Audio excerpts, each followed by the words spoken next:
Perkembangan teknologi memang menarik untuk disimak. Banyak sekali kemajuan teknologi yang mampu merevolusi budaya dan gaya hidup manusia.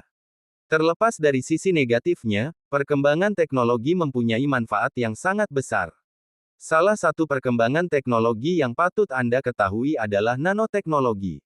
Nanoteknologi adalah rekayasa sistem kerja pada skala molekul atau seni membuat sesuatu sebesar molekul saja. Mudahnya seperti ini. Atom adalah partikel yang paling kecil di dunia. Atom-atom ini bergabung menjadi molekul.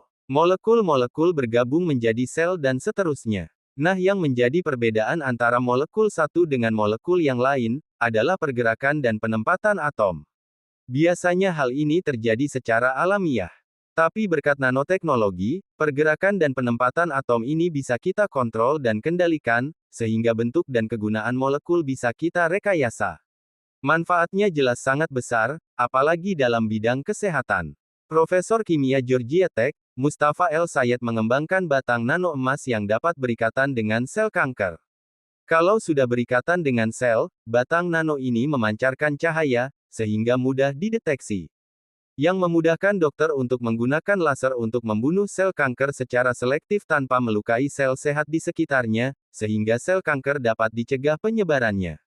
Keren Han, nanoteknologi masih terus mengalami perkembangan untuk mendapatkan manfaat yang maksimal. Dan suatu saat kata nano ini mungkin akan menjadi populer dan disandingkan dengan bidang keilmuan lainnya. Seperti nanomatematik, nanoekonomi, nanorobotik dan yang lainnya. Dunia pemikiran nano mungkin juga akan masuk ke ranah manajemen. Itu besar kemungkinannya dan sekarang sudah terjadi.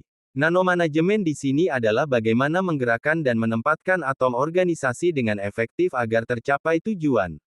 Atom organisasi tidak hanya dalam bentuk manusia saja. Bisa dalam bentuk visi dan misi, tujuan, target, standar operasional prosedur, karakter dan budaya perusahaan dan masih banyak lagi. Seorang pemimpin yang efektif seharusnya jangan melihat organisasi yang dipimpinnya dalam skala makro saja, tapi juga secara mikro.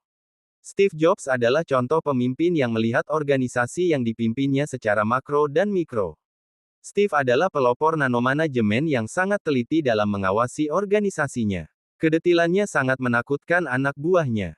Ini salah satu contohnya. Ketika Apple Computer merasa dirugikan oleh retail yang menjualkan komputernya, Steve merubah arah molekul perusahaan, masuk ke bisnis retail untuk menjual sendiri komputer yang diproduksinya.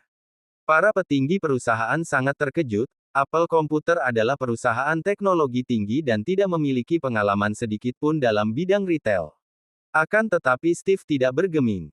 Singkat kata, inilah cikal bakal Apple Store yang terkenal itu.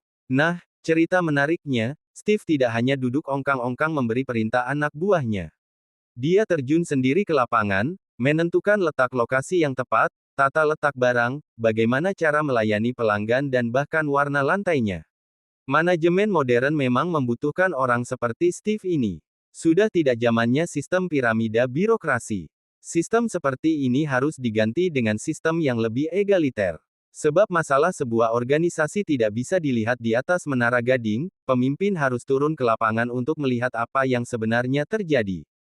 Kemudian merumuskan solusinya bersama dengan orang yang berkompeten dan berpengalaman. Sebab dunia modern adalah dunia yang paling cepat perubahannya.